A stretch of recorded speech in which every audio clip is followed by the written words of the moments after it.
Help is good, especially if it is free of charge. I always help people and it gives me pleasure. My wife is also a fan of helping, so she wanted to help a seriously ill friend and finally give him an unforgettable night. This arrangement did not suit me.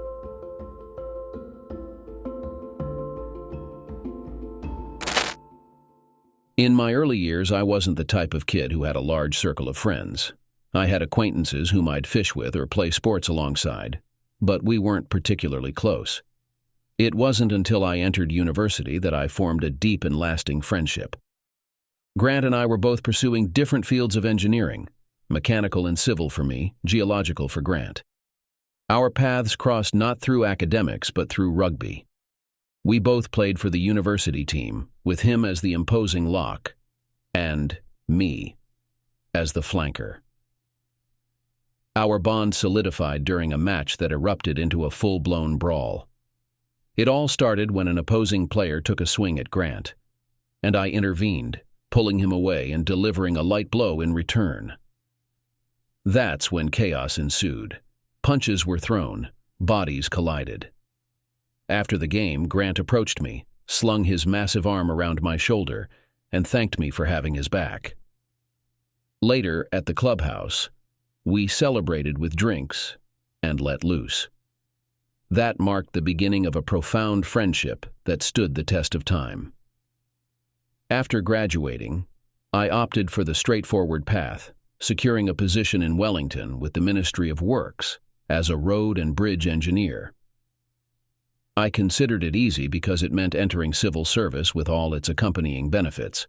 On the contrary, Grant chose to leverage his degree and venture overseas, eventually settling in South Africa where he found great success mining diamonds. Meanwhile, I steadily climbed the management ladder as a civil servant. Grant and I couldn't have been more different. He was the ambitious go-getter, while I was the quiet achiever, content with steady progress. I met my soulmate, Ashley Godin, at a rugby club prize-giving dinner.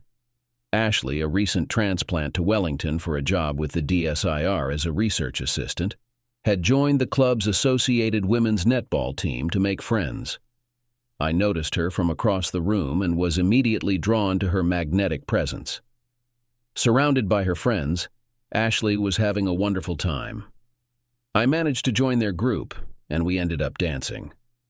That marked the beginning of a brief but intense courtship. Ashley was incredibly outgoing and friendly, embodying the idea of opposites attracting. We tied the knot a year later and embarked on our journey together. Like any typical marriage, we both put in long, exhausting hours, striving to save up for our first home. We settled in Lyall Bay, one of Wellington's outer seaside suburbs, where our children Sylvie and Clive were later born. Shortly after we settled in, Grant unexpectedly returned from South Africa with his stunning wife Saskia. Having amassed his fortune, he decided to come back to New Zealand to utilize his wealth effectively. While searching for a suitable house, they stayed with us. Luckily, they quickly found one in the neighboring island bay. Saskia and Ashley quickly bonded and became inseparable. Grant purchased a small engineering business, specializing in repairing earth-moving equipment, which he successfully transformed into a lucrative venture. Saskia became pregnant with their first and only child.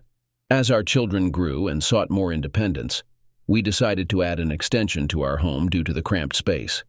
When Grant learned of our plans, he eagerly offered his assistance, sensing my need for help. We dedicated countless hours working on the extension every weekend and late into the nights after work, always accompanied by a few beers. Through this experience, I gained valuable insights from Grant, solidifying our already close friendship through our collaborative efforts. I came to understand Grant's natural inclination to take charge, which suited me fine as he consistently made sound decisions. It also became evident that we made an effective team, a realization that perhaps shouldn't have surprised me. Around that time, Saskia secured a job in real estate sales, while Grant's interest in his business waned. Despite having overcome the challenges of revitalizing a failing business, once it became successful, he grew disinterested. Within less than a month of putting it on the market, it sold for a significant profit. I'd be dishonest if I didn't admit to feeling a twinge of envy. He had worked diligently and rightfully earned it. Feeling the need for change, Grant returned to mining, taking on contract work in Australia. This decision didn't sit well with Saskia, who was content and reluctant to see him leave. Consequently, she often found solace at our place, confiding in Ashley. Months passed with Grant away, and Saskia's dissatisfaction with their situation grew. To salvage their marriage, he knew he had to return home. And when he did, he came back with a plan. Grant returned with an intense desire to become a vintner. Saskia was taken aback, but his determination quickly persuaded her to join him. They promptly put their property on the market, and with Saskia's expertise, it sold swiftly, paving the way for their new venture. It was quite surprising when he decided to take the family to Otago. While Marlborough would have seemed a logical choice due to its history with grape growing, Central Otago seemed unexpected. But reasoning with Grant was futile once he had his mind set on something. He had purchased a piece of land without even seeing it. They departed with plans to establish the first vineyard in Central Otago. With his determination and a rough plan in place, he aimed to revolutionize the wine industry and become a world-class vintner.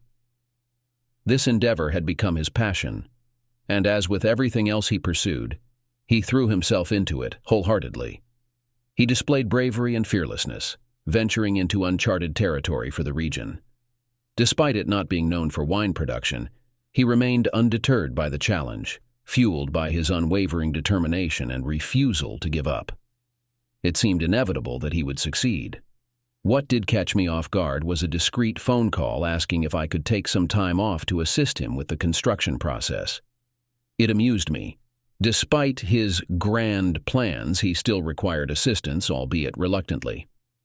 After a quick discussion with Ashley, we decided to take the kids along for a 6-week holiday during Christmas to lend a hand in designing and building the house. It turned out to be an enjoyable 6 weeks. The kids got along famously, and Grant and Saskia almost acted as unofficial godparents. Despite the hard work, with us putting in long hours, we managed to lay the groundwork for the house, and even planted the grapevines during the evenings when daylight faded. My main task was to set up a wind-powered irrigation system, offering a unique solution to a practical problem. Over the following year, I revisited multiple times to aid in the construction efforts. Eventually, he achieved his vision, a sprawling mansion crafted from local timber and stone. It was truly imposing, a majestic behemoth that commanded attention even in its surroundings. The entrance resembled something plucked straight from the pages of House and Garden magazine. Towering stone pillars framed monstrous oversized doors, leading into a vast foyer. It was the kind of place fit for a Hollywood film set. His ambitions extended beyond merely running a successful vineyard. He envisioned it as a luxurious retreat where guests could indulge in wine tasting, enjoy upscale accommodations, explore the vineyard, and observe the winemaking process. Our contact dwindled over the subsequent years as he dedicated himself to building his business and honing his skills as a top-tier vintner. Meanwhile, we were occupied with raising our children, and Ashley returned to work. Between the demands of work and family, our interactions with Grant and Saskia became infrequent. However, our paths converged again when our daughter Sylvia enrolled at Lincoln University in Canterbury, pursuing studies in agriculture, much to our surprise. As our children gradually left the nest, with Clive being the next to depart followed by Glenn, Saskia assumed a nurturing role, ensuring Sylvia's well-being during her transitional phase. We're indebted to her for the countless hours she spent shuttling Sylvia to and from school, providing a comforting refuge on weekends, and guiding her through this pivotal stage of her life. On my 50th birthday, Ashley decided to host a grand celebration, and naturally Grant and Saskia came to visit. It was a delightful reunion, leading to us spending time together and visiting each other's homes, though theirs was far more luxurious than ours. Ashley became enamored with it, resulting in us being the ones to travel more often. Shortly after, things took a turn for the worse. Saskia. Oh, dear Saskia. She was a spirited soul who adored driving. She owned a petite Triumph Spitfire that matched her personality perfectly. She was a spirited driver. I dreaded riding with her because she never seemed content unless her foot was pressed firmly on the pedal. This was my primary concern when she offered to pick up Sylvia, although Sylvia assured me she drove cautiously with her. However, it was an entirely different story when I was in the car with her. She took great pleasure in terrifying me. Looking back, it seems almost inevitable, but that doesn't diminish the tragedy. One day, while racing along the winding back roads of central Otago, she was involved in a fatal crash. If there's any solace, it's that she likely didn't suffer. Grant was devastated after receiving the news, crying uncontrollably as he relayed it to us over the phone. We immediately boarded a plane and flew down to be with him. When we arrived, he was inebriated and inconsolable. Ashley embraced him, offering comfort as he sobbed. He poured me a drink, and we sat on the deck, getting thoroughly intoxicated. Ashley spent the night cleaning, preparing for the anticipated influx of visitors tomorrow. When I finally got into bed, Ashley was still awake, quietly sobbing. "Jesus, what a mess," I said to her. "Honey, he's not handling this well. You'll have to be strong tomorrow, take charge." The next day, Ashley focused on preparing food and getting ready for visitors. Meanwhile, I headed to the police station to arrange for the removal and disposal of the wrecked car. It was completely smashed beyond recognition. Luckily, I found a specialized car wrecker willing to collect it. Back at the house, Ashley laid out the food as a constant stream of well-wishers came to offer condolences and assistance to Grant. He wasn't quite catatonic, but he was barely functioning. That evening, after everyone had left, it was just Grant, his son, Glenn, Ashley, and me. Ashley cooked dinner, but the atmosphere was somber. We tried to encourage Grant to open up and talk, but he seemed like a lost soul, consumed by grief. It was a side of him we had never seen before, a testament to his deep love for her. Despite our efforts, he refused to discuss his plans, leaving the table early. His son was very concerned. He was studying architecture at Massey University in Hamilton, and couldn't afford to take too much time away from his studies. The funeral drew a large crowd, highlighting Grant's significant impact on the local community. He was always known as a generous and kind-hearted person, someone who would readily offer help without hesitation. In the days following the funeral, Grant's mood darkened considerably, especially after his son departed to resume his studies at university. Ashley and I grew concerned. It seemed more than just grief. It appeared to be a severe case of depression. After much persuasion, particularly from Ashley, who took on a nurturing role, we convinced him to come back to Wellington and stay with us for a while. It wasn't an easy task, but eventually he relented, recognizing the logic in our proposal. So, after arranging for one of the workers at the vineyard to take over, Grant flew back to Wellington with us. It was incredibly heartbreaking to see him in this state. He had always been such a positive and proactive person, yet here he was, moping around the house with Ashley catering to his every need. As much as I cared for him, his behavior was driving me up the wall. I could tell Ashley wanted to help him, but her patience was wearing thin too. Both of us were working, and when we came home, the house was a mess and nothing had been taken care of. I attempted to have a conversation with him, but it was difficult. I didn't want to hurt his feelings. I just wanted him to snap out of it and take action. Nearly 2 weeks went by, and then we got a reprieve. We returned home to find him packing. It was like a switch had been flipped. To this day, I'm not sure what spurred him into action, but he hugged us both and exclaimed, "Guys, thanks for taking care of me, but I need to get back to work. If I stay here much longer, I'll lose my mind." Ashley and I practically danced with joy after dropping him off at the airport. It was a relief to have our home back, with no more mess. And Ashley, in particular, was thrilled not to have to cater to him anymore. Ashley called him every night, and he did seem to be in a better place, being back at the vineyard with plenty of work to keep him busy and invigorated. The following month brought a long weekend, and Ashley suggested we fly down for a quick visit. We both took extra days off and flew down. The weather was fantastic as we drove up to the vineyard. The landscapes in the region were stunning, with alpine backdrops and clear blue skies that were truly breathtaking, and this day was no exception. Ashley shook her head in disbelief, a common reaction during our drive. "Wow, honey, this is spectacular, isn't it?" she exclaimed. Grant greeted us warmly with hugs, but once inside, Ashley was appalled. The place was a mess.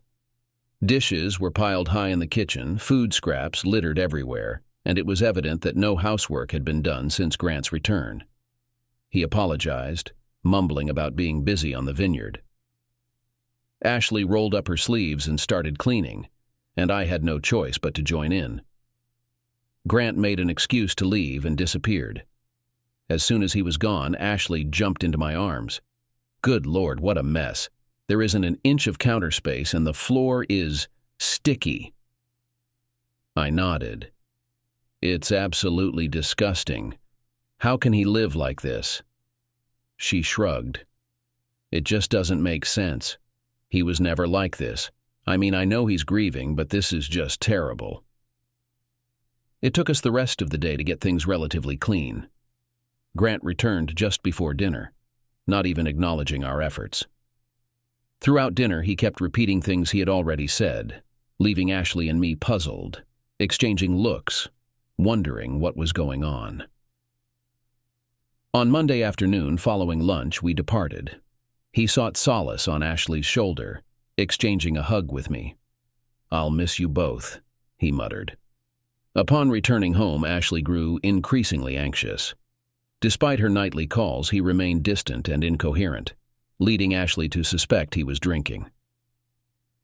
Arriving home later than usual on Thursday night, I discovered Ashley in a state of profound distress. Tears streamed down her face as she trembled with fear. "What's wrong, honey?"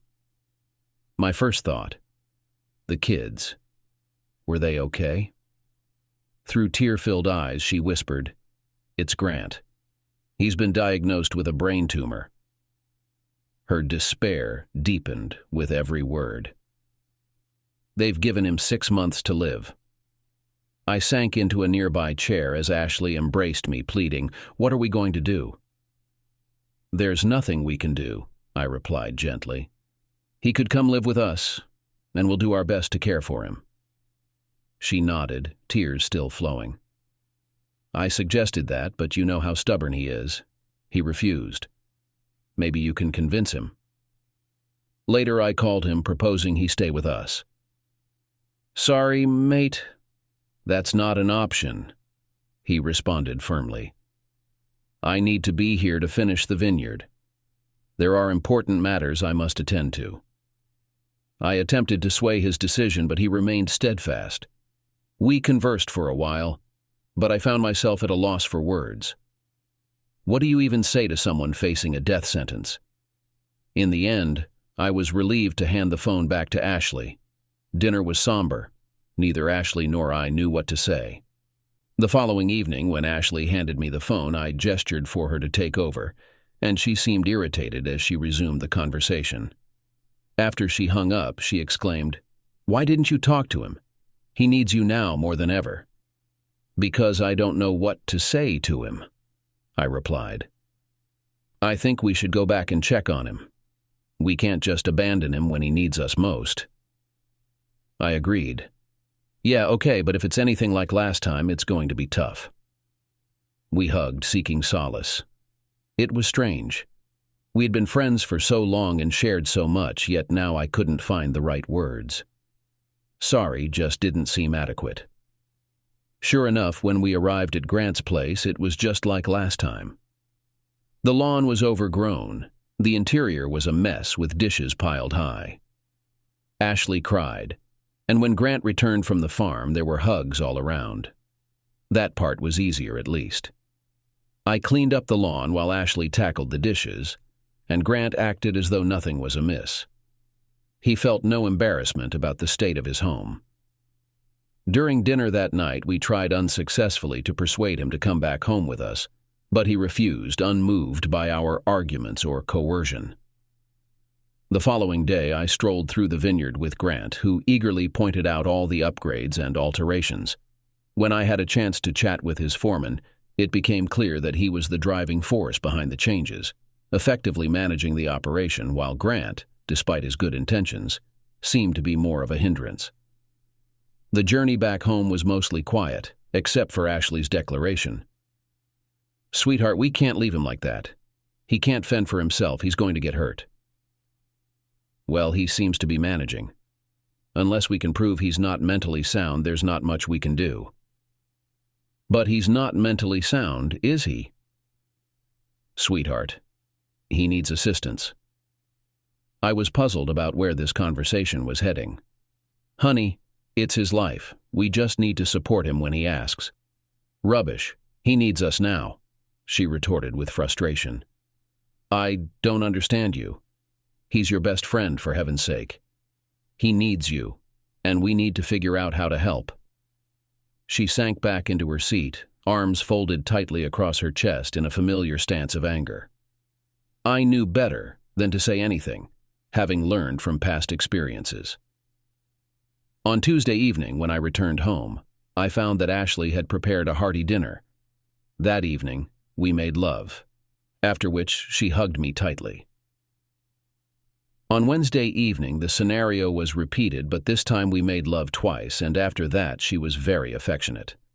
Thursday evening. Another repetition of the previous evenings, which marked 3 nights of amazing intimacy in a row. On Friday evening, after another sumptuous dinner, history repeated itself again. It was during our embrace that she surprised me. "Rob, I want us to take a little vacation from work and live with Grant. He needs our support. He has only a few months left to live. I've already talked to my boss, and they've agreed to give me a 6-month vacation. I don't have long enough seniority leave, so I'll have to take 1 unpaid month." Stunned and bewildered, I exclaimed, "What? Ashley, is that what all the intimacy was for? You were just manipulating me." She grinned with a malicious smirk. "I shouldn't need to. Rob is our closest friend, and you've seen how he struggles to take care of himself with no one else to rely on. Darling, it's the right thing to do. We have to pitch in." Nestling closer to me, she continued, "Come on, love, you know it's the right thing to do. You have your long service leave, and we can make this work." "Ashley, there are government agencies and services available. If they won't assist, I'm sure he could afford a proper live-in nurse. Let me make some calls. We can figure something out." Shaking her head, she kissed my shoulder. "Honey, that wouldn't feel right, would it? I don't want some stranger taking care of him when we could be doing it ourselves. What would Saskia think?" "No, Rob, this is our responsibility." "Ash, I can't. We're swamped with work, and I'm up for a promotion. If I leave now, I'll miss out." "Oh, come on. We don't need the money. We're talking about our friend here." "Darling, he wouldn't expect this from us. He's resilient. When he reaches the point where he can't manage on his own, then we can step in." She shook her head, clearly frustrated. "You're so aggravating. Where's the caring, loving man I married? Who is this heartless person I'm living with?" "I understand you want to help, Ash, but we simply can't." Over the next few days, there was a chill in the air, but by the 3rd day, intimacy flared up with renewed vigor. As the weekend approached, fatigue began to be felt. It wasn't until Friday evening that everything became clear. After the intimacy, she stunned me. "Honey, if you don't come with me to help, I'll go alone." "Ash, you can't. I need you here. You know that. Come on, you're able to take care of yourself." "For God's sake, he's dying. He won't be with us for long." Realizing that I was losing the battle and reluctantly admitting that I had done the right thing, I asked, "So what time frame are we talking about? Days or weeks?" She hugged me tightly and kissed me hard. I'm not sure how fast his condition will deteriorate or how long he won't be able to stay at home, but I'll stay until he needs hospitalization. Damn it, Ashley, you know it can take months. She nodded sadly. I know, honey, but do we have a choice? Leaning back in my chair, I muttered, Damn it, Ashley, I don't know. When are you coming home? To the end, I suppose. You're not even planning on coming home to stay? The sadness in her eyes was the answer for her. Rob, you could visit me every weekend, or maybe every weekend. You don't have to leave all this to me. In the morning, before taking her to the airport, we made love again. Stay in touch, I whispered during our farewell hug. She kissed me gently.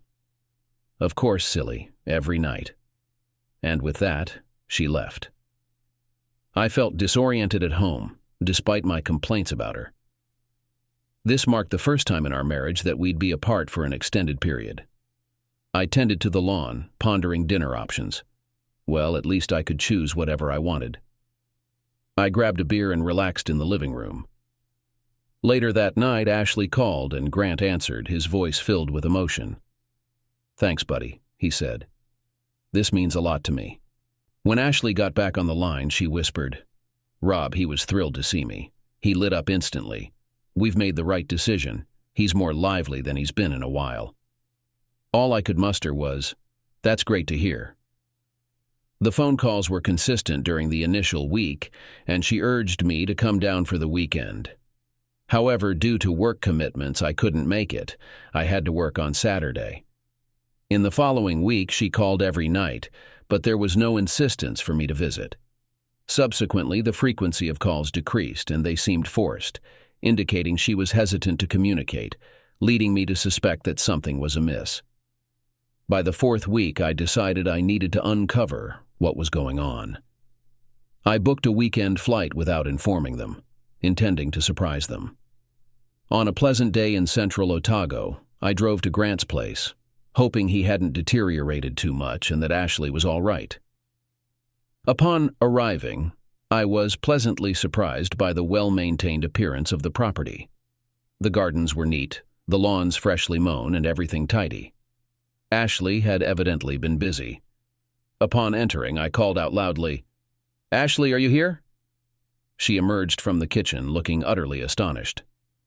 Rob, what brings you here? Taken aback by her lack of enthusiasm, I muttered, Good Lord. Do I need a reason to visit my wife?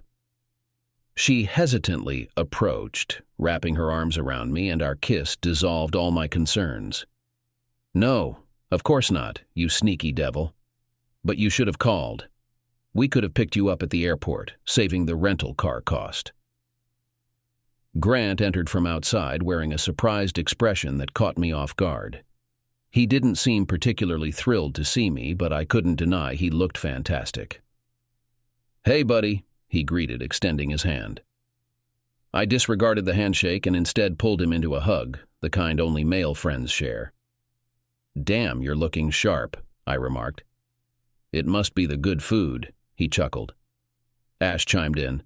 I'll make some tea. Grabbing my bag, I headed for the hallway. I need to change. I assume we're in the main guest room as usual. As I made my way down the hall and entered the guest room, I found it empty. No clothes, no bags, nothing. It seemed untouched for quite some time. Glancing back at Ash and Grant in the living room, I noticed them exchanging strange looks.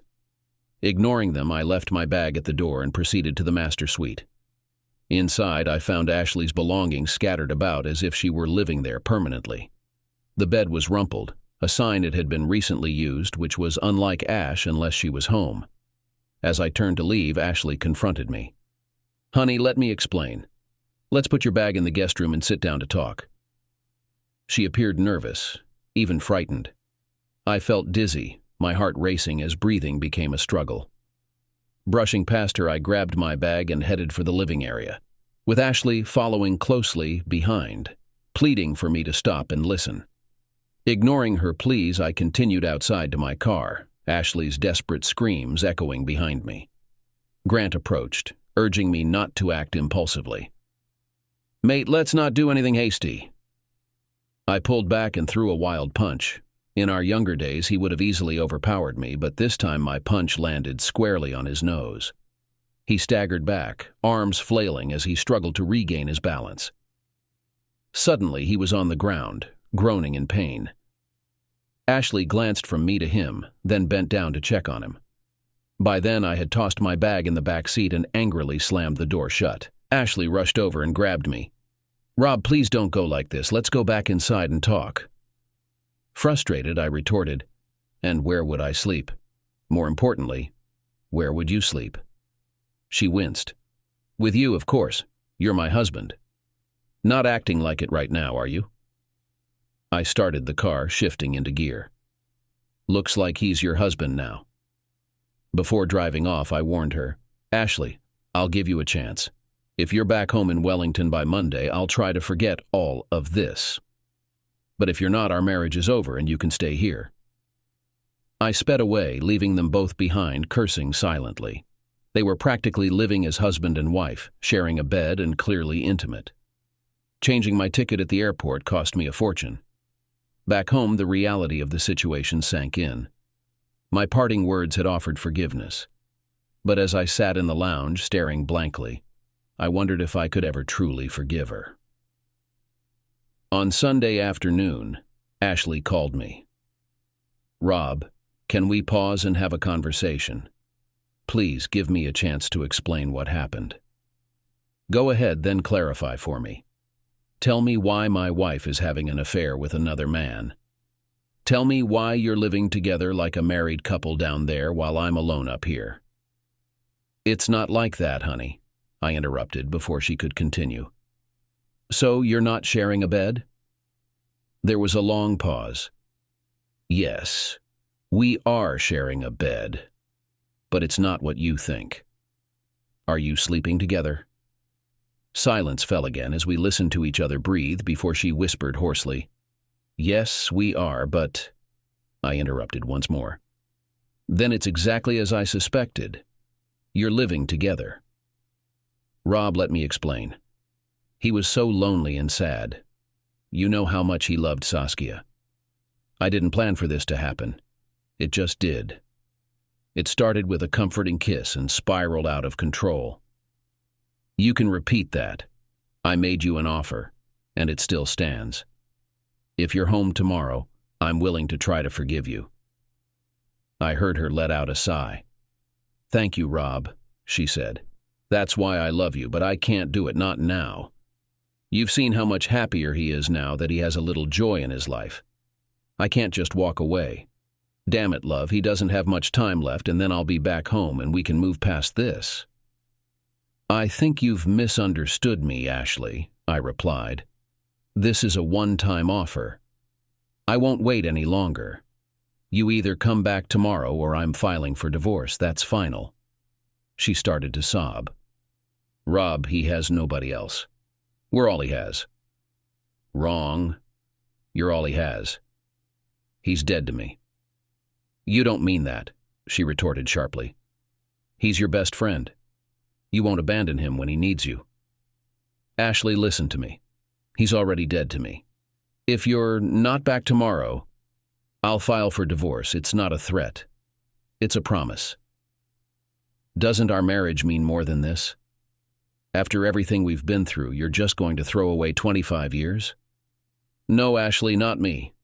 This is your doing, not mine. If this is how it ends, it's on your conscience." All I could hear were her sobs. "What were you thinking, Ashley? Jesus, what were you thinking?" Then she broke into full hysterics. "I don't know, Rob. I just wanted to make his last days happy. I just wanted to bring some joy to his final days. Come back home and let's attempt to move beyond this. I promise I'll make an effort to forgive."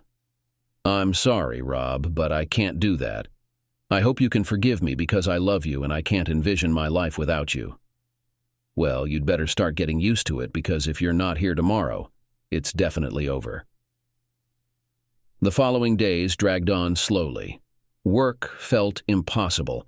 I felt like a mere existence, but I persevered. Staying at home would have been even worse. The house felt cold at night, and my life felt empty. Ashley called multiple times, and on one occasion, she handed the phone to Grant. But the moment I heard his voice, I hung up. My daughter called to express how proud she was of her mother, and what a selfless act it was to go down and nurse him. She was comparing her to Mother Teresa or Florence Nightingale. I couldn't bring myself to tell her the truth, but she couldn't understand when I asked her to stop, because I didn't want to hear it.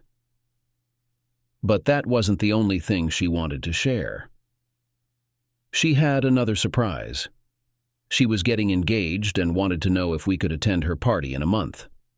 Of course, I agreed and offered to cover the expenses, which made her very happy. However, what didn't make her happy was when she suggested holding it at Grant's Vineyard. Her mother must have already spoken to her and made the suggestion, as I snapped at that. "Sylvie, the answer is no. I'll find a better venue." She seemed puzzled. "Why, Dad? What could be better?" "It would be perfect."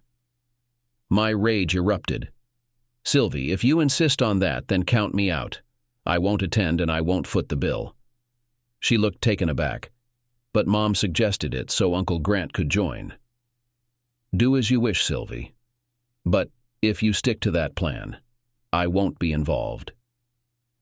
There was a moment of silence as she collected herself. She ended the conversation promising to talk to Mom and get back to me. Yet, less than an hour later, Ashley called. "Han, Sylvie just said something ridiculous about you not wanting her engagement party here." "That's correct," I snapped. She sighed. "Please don't make things difficult. It's practical to have the party here considering Uncle Grant's health. Please, I'm begging you, don't complicate matters." "No way, Ashley, I stand by what I said. If Sylvie listens to you, I won't attend and I won't contribute financially." "Honey, Grant already offered to cover the costs as his gift. It won't cost a dime if we host it here." "Sorry, but if you want me there, it's not happening there, and he's not paying for my daughter's engagement party. Tell him to go away." Thankfully, after numerous phone calls, my daughter sensed the tension and reluctantly agreed to hold the party elsewhere. I secured a reservation at Hamner Springs through an old rugby friend. Sylvie was ecstatic when I shared the news. Though it would be costly, I was undeterred. This development spurred me to initiate the divorce proceedings. 2 weeks later, the divorce papers were finalized and submitted to the courthouse. Now all that remained was awaiting Ashley's response. The papers were sent via registered mail. If she chose not to contest, she only needed to sign and return them for filing. "What on earth?" I muttered as I answered the phone. "Hello, Ashley. Good to hear from you." "Rob, what's going on?" "It's straightforward, Ashley. I assume you're referring to the divorce. If you sign the papers and send them back, we can proceed with filing, and it will be finalized in 6 months." "Rob, no. Do I need to plead? Please reconsider. We can overcome this. Once I'm home, you'll see it's nothing." "Oh, Ashley, don't be absurd. I'm not going to wait around while you enjoy domestic bliss with that guy down there. All I ask is for you to sign the papers so we can both move on." "No, I won't do it. I don't want this. I won't sign." "Then send them back signed, indicating your contestation. Either way, we'll be legally separated by the end of the month." "Honey, slow down. Sylvie's engagement party is in 6 weeks. Can't we wait until after that?" "No, I won't wait. Everything's already filed with the court. Regardless of whether you contest or not, we'll be legally separated. You can fight the divorce, but once the judge learns you've been living with another man for 3 months, your chances won't be good. I'm not living with him. I'm taking care of a terminally ill friend. Nursing does not involve lying in bed together or engaging in intimacy. Good Lord, you can be cruel when you want to be." I dedicated much of my free time to helping organize Sylvia's engagement party, and everything was going smoothly, until she sent me the guest list and Grant's name was included. This led to another unpleasant conversation when I informed her that he was not welcome. she cried as I laid down my boundaries. This incident sparked yet another unpleasant exchange between Ashley and me. She accused me of being spiteful, reminding me that Grant was Sylvia's godfather and had a right to attend. That was the final straw for me, and I retorted, "Not while he's involved with you." The engagement party was a great success for everyone except Ashley. She did attend, but came alone. We sat at opposite ends of the table for much of the evening. As the party picked up and the band played, Sylvia nudged me. "Dad, I'm not sure what's going on between you and Mom, but tonight, you need to put it aside. I'm begging you, don't ruin my celebration." I hugged her and reassured, "It's okay, sweetheart, I'll behave." "Good, then go dance with Mom. She looks like she's carrying the weight of the world. She mentioned poor Uncle Grant is very ill." Guided by her encouragement, I traversed the room under what felt like the scrutiny of 1,000 eyes. With a gentle gesture, I escorted her to the dance floor where we moved gracefully together, her warmth melding against mine. "Oh, Rob, it feels wonderful to be in your embrace. Thank you for inviting me to dance," she whispered. "How have you been?" I inquired. "Okay, I suppose, but Grant," she began. I interrupted sharply. "I don't want to hear about him, not even his name." She tensed at my response, but as we continued to dance, she relaxed against me. After a few songs, she spoke again. "Rob, we need to talk. Clear the air." "Not tonight. Sylvia's already warned me. Maybe tomorrow in private," I suggested. She agreed. Holding her felt so right. "Where are you staying?" I glanced at her. "At the Royal in town." "I could join you tonight," she whispered, her breath tickling my ear. "No, thank you, Ashley. I don't sleep with married women." "Please, Rob, let's not argue. Wouldn't it be lovely to spend the night together? I love you and I want you." "What's wrong, Grant, unable to perform now?" I spat. She pushed me away. "You're cruel. I just wanted to be with you. But if you must know, Grant only has a few weeks left." "Tell me where he'll be buried so I can show my respects," I retorted bitterly. The icy glare she gave me could chill even the fiercest flames of hell. As we agreed, we met up the following day at the pub. I had a glass of wine ready for her upon her arrival, but I remained seated as she approached our table. "What's on your mind, Ashley?" "Like I mentioned yesterday, Grant will be leaving in a week or two, and I wanted to ask if you'd come to see him. He really wants to talk to you." "And which bedroom would I be staying in?" "Come on, Rob, please consider it. This is important, you're his closest friend." "No, Ashley, he forfeited that title the night he betrayed you. He's no longer a friend of mine, and I won't be seeing him. Let him know that I wish him a painful, slow demise to make up for the pain he caused me over the last 6 months." A deep frown consumed her face as she pleaded, "Please, Rob, just give him a chance. He needs to speak with you." "I don't want to hear anything from him. Let's focus on what's important. I want to sell the house. We both need a place to live." "Honey, this is part of what Grant wants to discuss with you.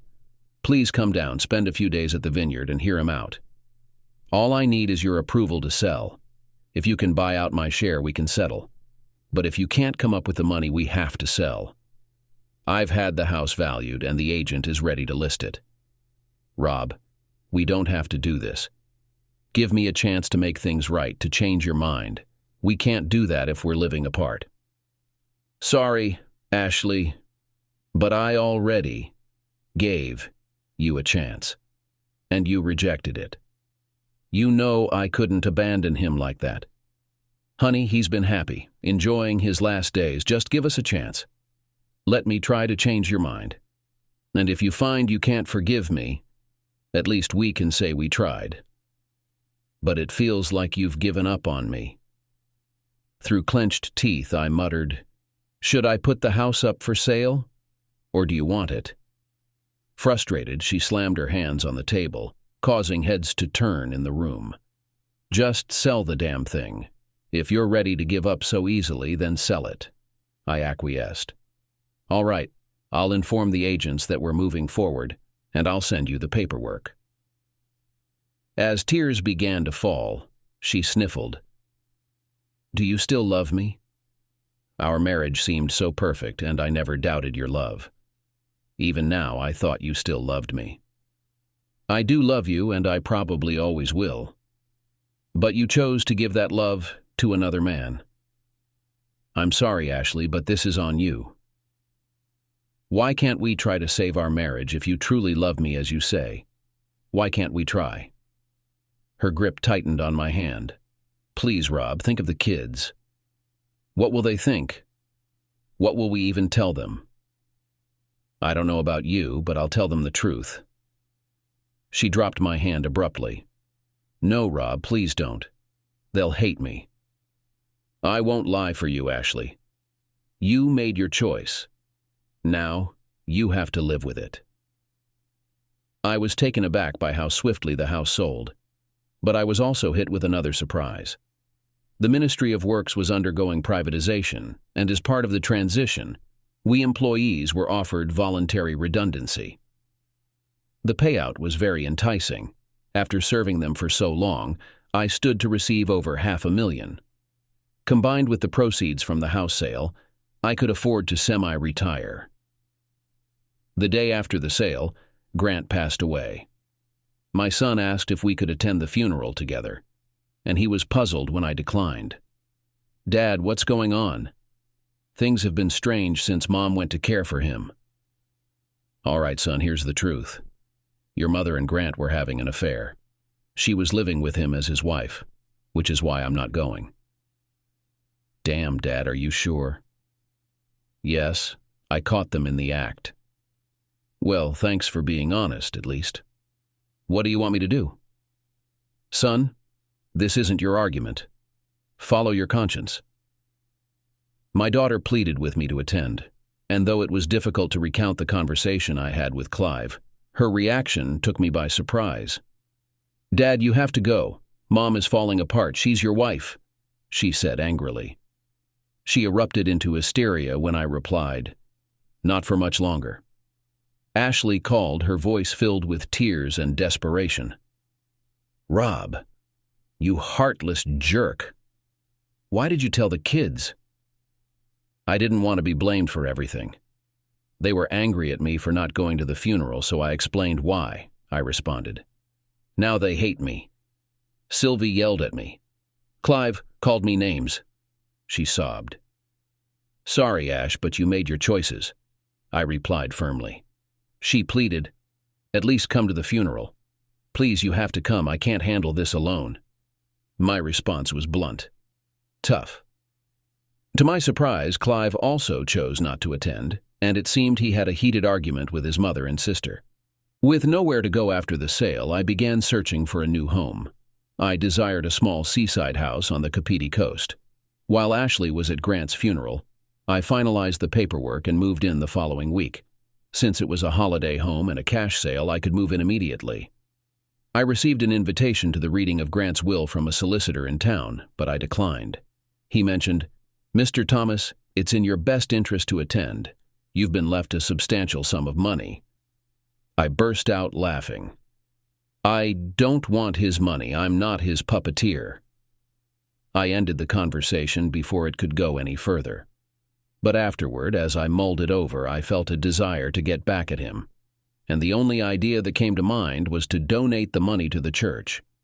Grant was a staunch atheist, and I knew it would irk him, so I quickly called the solicitors back and arranged for the money left to me to be donated in his name to the local church. The lawyer didn't care, but I knew someone who would. Not long after, Ashley called, furious. Why, Rob? You know how he felt about religion. He'd be furious if he knew. Why didn't you just return it? We could have used it for the vineyard, or Glenn could have used it. Too bad, I snapped, slamming the phone down. Clive came down to help me move into the new house, surprising me by bringing along his girlfriend, Alicia, a lovely young woman. We had a fantastic weekend, swimming and barbecuing. I was pleasantly surprised by his choice of partner. Unlike some of the airheads he usually hung out with, she was intelligent, and we got along famously. In situations like these, you can either wallow in self-pity and become bitter, or you can move forward. I chose the latter, focusing on living well. Setting up my consulting engineering business from the spare bedroom, I found work easily, as many civil servant engineers had been made redundant. Within a month, I had more work than I could handle, and life began to feel less burdensome, the anger gradually fading away.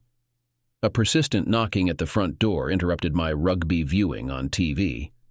When I opened it, Ashley stood there looking radiant and even prettier than I remembered.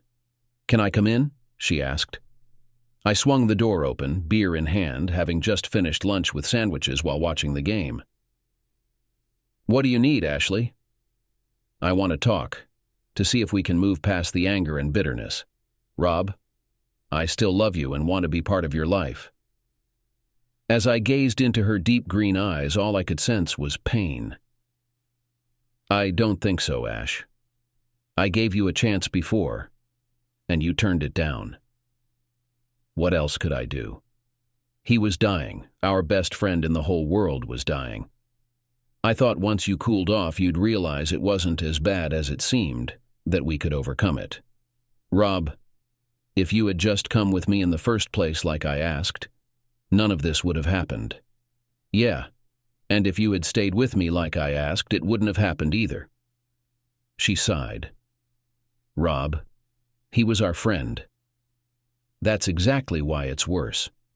Why can't you see that?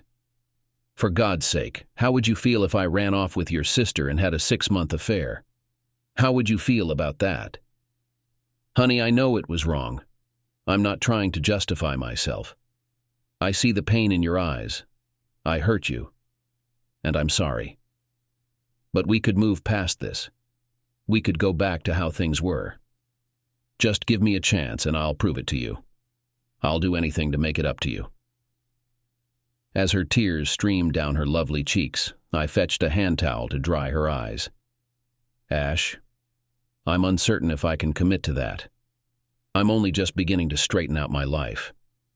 Maybe we should just keep moving forward. Please let me demonstrate it. What do we have to lose? We could give it another shot and see if we can make it work.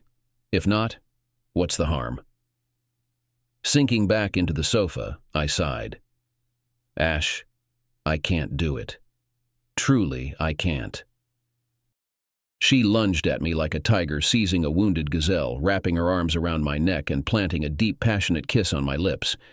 It was frantic and intense, over in mere moments. All my objections melted away as we lay together, her head resting on my shoulder. See, darling? We can make this work. I'll make you forget. With hesitation, I inquired, All right, so how do you envision this playing out? Propping herself up on her elbow, she smiled. Love, that's what Grant wanted to discuss with you before he passed. He wants you to take over the vineyard. You helped him build it, and you adore it down there. Wouldn't it be perfect? Her comment caught me off guard, as did her casual mention of his name in conversation. Actually, it would be far from ideal, I replied. Grant is gone, and I prefer it that way. I've made it clear I'll never return there, and I meant it. If you're sincere, then this will be our life. My consulting business is thriving, and I've built a solid clientele. I'm willing to give it a shot, but I can't make any promises. She turned to look at the ceiling, lying on her back. Love, his dying wish was for you to take over. It was meant to be his gift to us. To hell with him and the ground he's buried in. The answer is no. I don't want his money or his house. I heard her sniffle as she fought back tears. You won't even consider it, will you? No, Ash. There's no chance. But if you're serious about starting fresh, I'm willing to give it a try. We'll need a new home, new friends, and new jobs. Morning arrived too soon. I cherished the warmth of her body next to mine. When I finally opened my eyes, Ash was already awake, gazing at the ceiling. I glanced at her and asked, So, what's the plan? She nodded slowly. Rob, I want this more than anything. I want us to be husband and wife again, even if it means living here. We sealed our decision with a kiss. I threw off the blankets. All right, let's take a walk on the beach. It was a stunning morning, the sun shining brightly as we strolled along the shore, the gentle waves serenading us. The weekend passed quickly. Ash returned to Otago to gather her things, and I resumed work. When she came back on Wednesday, she had fewer belongings than I anticipated. We settled into a tense life, careful with our words. Despite living with me, Ash remained deeply involved in managing the vineyard, while Glenn distanced himself from it. He was relieved when Ashley inherited half of it, allowing him to focus on his studies. Simple as it seemed, it frustrated me. I grew tired of hearing her manage the vineyard over the phone. It was clear she was still deeply connected, and it didn't take long for her to pitch the idea of returning. The opportunity arose when Sylvie, whose wedding was approaching, wanted to hold it at the vineyard. This sparked our first argument. When she mentioned it, I immediately rejected the idea. "Don't be so hasty," Ash pleaded. "It'll save us money, and Sylvie loves the place." "She hasn't been there in years," I countered. "It won't be the same for her without Saskia." "She stayed with us before Grant passed away," she revealed. "She adored him and the vineyard." "Wait," I snapped. "She stayed with you, with Grant?" She nodded, unable to meet my eyes. "And where did you sleep while she was there?" She reached for my hand. She already knew I slept with Grant. I pushed her hand away. "Jesus, could you have embarrassed me anymore? For God's sake, Ash, with our daughter under the same roof, damn." "Rob, she already knew. There was no point in lying." "So all that nonsense when I told her. She already knew?" "Honey, she was just upset. She didn't want us to split up. But she was fine seeing her mother with another guy. Bloody hell. I'm telling you, that damn wedding isn't happening there, no matter how much you protest." "Rob, you're overreacting. Grant is gone, and the place belongs to us. Well, us and Glenn. It's free. It'll be wonderful." "Not a chance. I've made it clear I won't set foot there. I'll find another venue." "You'll crush her if you do." "Well, so be it. I don't care. Think about it, Rob. You could lose your daughter forever. Is it worth it?" Simply put, yes. I won't change my mind. The situation prompted her to launch her offensive. Initially, everything revolves around intimacy, with Sylvie employing tears and guilt to sway me, while Ash attempted to change my mind through intimacy. When those tactics failed, Ash aligned with Sylvie, escalating the conflict. However, I remained steadfast, and gradually Sylvie began to see my perspective, perhaps influenced by Clive as well. Ultimately, we held the wedding in the Marlborough Sounds, and it was magnificent. Even Ashley couldn't find fault, though she attempted to contribute financially using Grant's money, which I adamantly refused. To her credit, Ash didn't press the issue. After the wedding, life returned to a semblance of normalcy, but my workload increased substantially. Ashley grew restless, hoping I would relent and relocate, yet with my business thriving and a backlog of work, her dream seemed increasingly distant. Eventually, she realized it wasn't feasible. Despite our efforts, it became evident that our hearts weren't fully invested. Despite our love, we couldn't reconcile our differences. She yearned for life on the vineyard, while I remained resolute against it. One evening, returning home late from work, I found her packing. When I confronted her, she softly admitted, "I'm sorry, Rob, but it's not working, is it?" I shrugged in response. "No, I suppose not." She departed the following day. While I should say I missed her, truthfully, it was a relief to have the tension lifted. I could breathe freely, without the fear of saying the wrong thing. Yes, I missed the intimacy and companionship, the warmth of a body beside me at night. I pushed thoughts of her aside. She called occasionally, but in essence, she was gone. I focused on the house, adding another story with a large deck to maximize the ocean views. I hired an office assistant, a single mother from the neighborhood with a 14-year-old son. Her husband had left her 6 years prior, and she had struggled to make ends meet since then. She proved invaluable in the office, although I didn't really need her full-time. I could tell she needed the money, so I made her position full-time to ensure she had a steady income. Her son Alec often stayed at our house when Roisin had to work late, and we developed a bond. He wasn't unintelligent, but he struggled in school, so I started tutoring him when I saw him doing homework. Roisin offered to work overtime for free in exchange for the tutoring, but I was just glad to help. Roisin was a very attractive woman, 15 years my junior, so I never thought there would be any romantic interest from her, especially since I had become quite the workaholic. However, I was mistaken. After she worked late one evening and I was helping Alec with math, I invited them to stay for dinner. The dinner became a regular occurrence, with each person taking turns to cook. It wasn't a sudden event, but rather a gradual progression. One evening, Alec was out with friends, but Roisin stayed for dinner anyway. As the night went on, dinner turned into drinks. And, sitting together on the sunbed watching the ocean led to kissing, and eventually to intimacy, filled with passion and intensity. Roisin and I became a couple. The first to meet her was Clive, my son, when he and his girlfriend Alicia came to stay for the Queen's birthday weekend. Their visit wasn't just a social call, they came to announce their engagement. It was a delightful weekend with amazing weather, and Clive and Alicia hit it off with Roisin, impressed by the renovations in the house. During a barbecue dinner, Alicia asked, "Would it be possible for us to have the wedding here?" I chuckled. "Absolutely. It would be absolutely perfect." She hugged me. "Thank you. My parents are worried about the expenses of the wedding." "Nonsense, Alicia. I'd be honored to host." Clive hugged me tightly. "Thanks, Dad. Are you okay with Mom being here?" Ashley, however, wasn't pleased when Clive broke the news to her. She insisted on hosting the wedding at the vineyard and offered to cover all the expenses, but Clive remained firm in his decision. After reaching a decision, Roisin and Alicia, who had already formed a friendship, sorted out the details. It wasn't a surprise when Ashley called me inquiring about Roisin. Upon learning she was my girlfriend, Ashley fell silent, then expressed her frustration.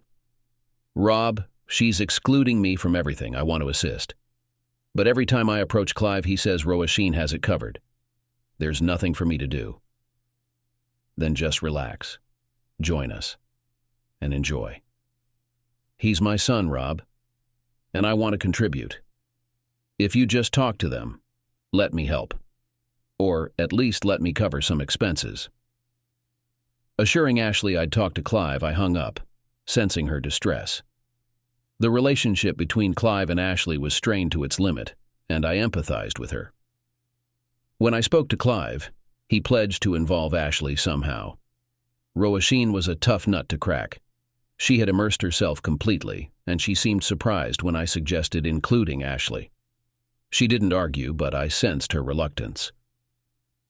On the weekend of the wedding, Ashley arrived with Sylvie and her husband, who had traveled together and were staying at the same hotel. It felt like lines had been drawn. Meanwhile, Roisin spent hours preparing before their arrival, and I must admit she looked very attractive. When I introduced them, the atmosphere was tense, and it was clear there was animosity between them.